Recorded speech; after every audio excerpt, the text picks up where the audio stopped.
Mostly when we think about cocktails connected to a certain place, we think of recipes developed with the ingredients found at that locale and boasting flavors of that place. And while that's certainly true when speaking about cocktails from Japan, it isn't what they're most known for, and it's not necessarily what makes Japanese cocktails so fascinating. What most people think of when they think of cocktails from Japan is a whole different approach to drink making. One based on precision, balance, innovation, and a technique all their own. Japanese cocktails are more a bartending philosophy than they are a collection of recipes. And I have been fascinated by this approach to drink making for a very long time. It also reminds me of a stage actor's approach to movement. Everything that's being done is in service to the drink, and there's a real economy of movement. There's nothing extraneous, each stage of the drink is deliberate and precise, no detail is spared, and the result of this labor are some of the most balanced and beautiful cocktails in the world. Now, just as an FYI, I have not been to Japan. I have not been trained under Japanese bartenders, and truth be told, these opinions have been formed by affecting the style at home, watching videos of bartenders a lot like you, and executing recipes as I try to learn from the style in order to further my own knowledge. However, I have found this to be very rewarding, and today I wanted to extend that to you. So let's make a few Japanese cocktails, take a look under the hood, and see what we can learn. The Japanese highball is probably the purest example of a drink that encompasses this drink philosophy that we were talking about earlier, especially when it's done in a certain way. It is so popular in Japan that Suntory Whiskey created Toki, which is a blend specifically designed for mixing the perfect highball. So to properly make a Japanese highball, we need to employ a technique called mizawari, which roughly translates to cut with water. Okay, so first thing we're gonna do is grab our highball glass, and we're gonna get this nicely cut clear ice here, and we're going to put them in like so. So you want ice that is going to be tight in the glass, but also allow you to get your spoon in there. Work our spoon in like this, and we're gonna stir it until the glass frosts. Once we have sufficient frosting on the outside of the glass, we're just going to hold the ice back, and we are going to strain the excess water out of the glass. And I was just thinking, you know, I have my regular jigger that I normally use, but I should probably use a Japanese style jigger for this Japanese episode. And we're gonna do 2 ounces of our Toki whiskey. And then we're gonna stir again to combine the ice and whiskey and to chill it properly.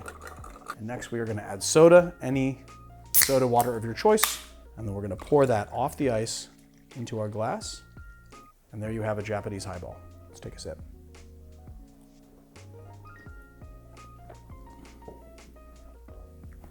Is a very pleasing whiskey highball. You get the nice effervescence of the soda water, a little bit of salts enhancing the flavors of the whiskey, but because we've lengthened it with soda water and a little bit of water, we've really spread that flavor profile out, and we can really taste the nuances in that whiskey.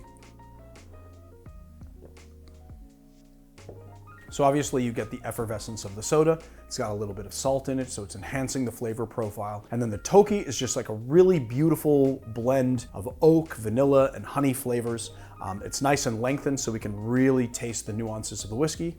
There you have your Japanese highball. According to the book Tokyo Cocktails, the $1 million was the drink of 1920s Japan. It became famous at a place called Cafe Lion in the Ginza district, which was a cafe which was more famous for eating and boozing than it was what we would think of like an actual cafe, coffee drinking, I guess. The bartender who made the drink famous was a man named Shogu Hamada, who went by the nickname Mr. Bartender, the same way that Jerry Thomas went by The Professor. Hamada cut his teeth at the Yokohama Hotel under the tutelage of bartender Louis Eppinger, who we've covered many times on the show, and he's the one that gets the credit for actually inventing this cocktail. So first thing we're gonna do here is we're gonna take our tin, we're actually gonna crack an egg white into it.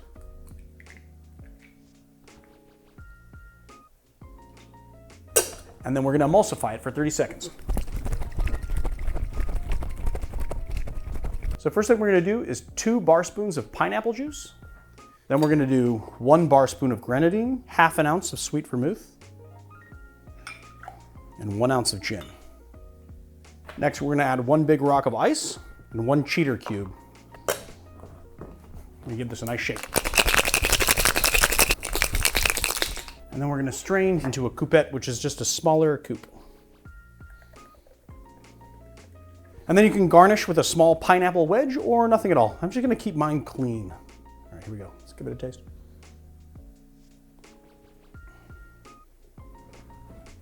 So obviously the most dominant flavor profile in there is the gin and the sweet vermouth. You got all of those botanicals. What's really nice about this cocktail is that you just get a hint of the grenadine and a hint of the pineapple. A little bit of sugar in the grenadine, a little bit of sugar in the sweet vermouth. Whatever sugar's in the pineapple, it's gonna low in sugar, but it's also nice and balanced, and you have these nice bright botanicals along with the texture of the egg white. So another interesting thing about this cocktail is the egg white technique that we used. We did like a reverse dry shake or something. We emulsified the egg white first, then built the cocktail on top of that egg white. Then we added our big rock of ice with a little cheater cube. That little cheater cube is gonna give you the perfect amount of dilution, and the big rock of ice is gonna give you all of the texture that you want, really whipping that egg white into this nice kind of meringue style froth. And it's just a really nice cocktail. So here it is, the $1 million cocktail. So the next cocktail we're doing is called a Gimlet Highball, which was created at a bar called San Lucar in the Kagurazaka neighborhood of Tokyo, and is the preferred drink of hard shake inventor Kazuo Ueda. And if any of you guys are still trying to master the hard shake, keep in mind that Ueda has said only one other person has mastered his shaking technique, his 20-year protege, Kiyoshi Shimbashi. So good luck. So the first thing we're gonna do is juice a lime, but because I have rarely seen Japanese bartenders double strain their cocktails, we're actually gonna juice it and strain out the pulp. We're gonna do ½ ounce of lime juice, 2 bar spoons of simple syrup, and 1.5 ounces of gin. I'm gonna put some ice in our tin. And then we're gonna add some nice clear spheres that we froze into our glass. Give this guy a nice hard shake. Strain over the ice.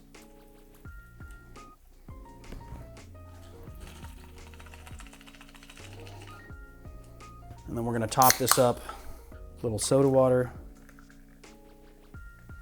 And we're gonna leave a nice healthy wash line here. All right, here we are, our Gimlet Highball. Let's taste it.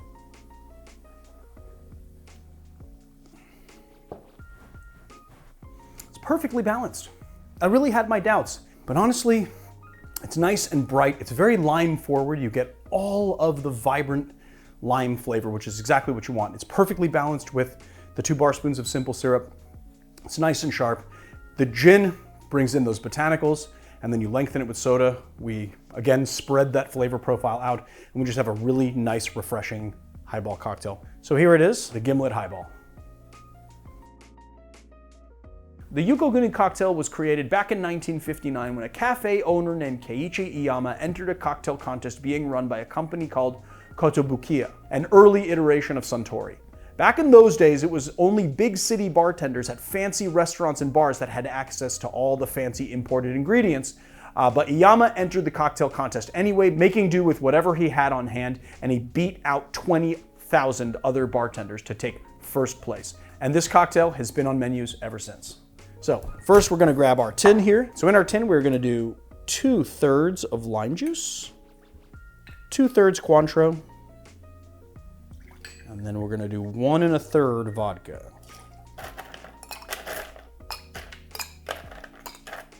And before we shake it, we are actually going to rim this glass with sugar, and the directions specifically request it to be right on the top, which is not how I normally do it, but for this cocktail I would do it. We go a little caster sugar. Give it a shake.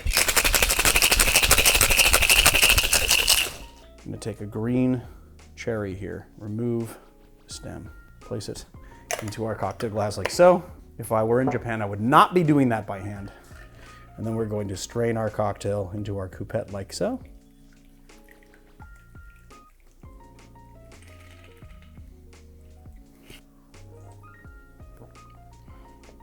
This cocktail has a really nice balance to it. You get a little bit of the ethanol of the vodka.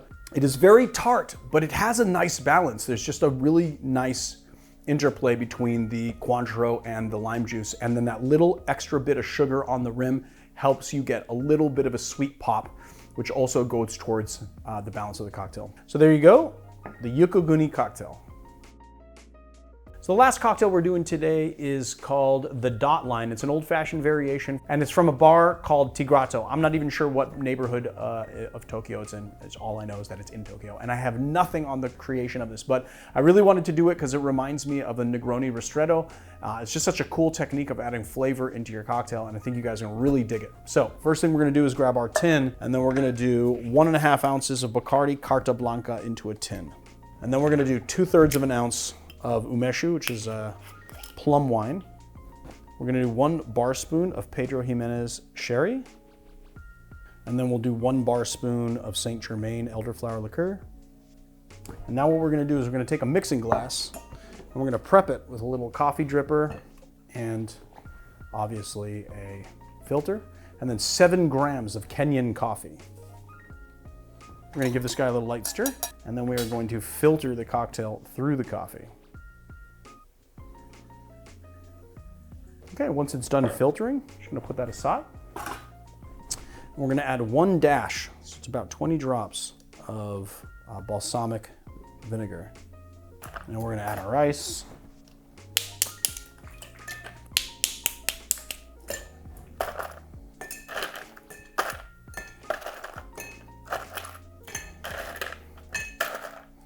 We have this nice ice ball we are gonna put into our glass. Give this guy a stir. Strain it over our ice. And here we made the Dot Line. Let's give it a taste.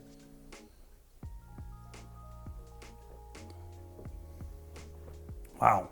You get all this raisininess from the PX sherry. The coffee is such an intense aroma in this cocktail.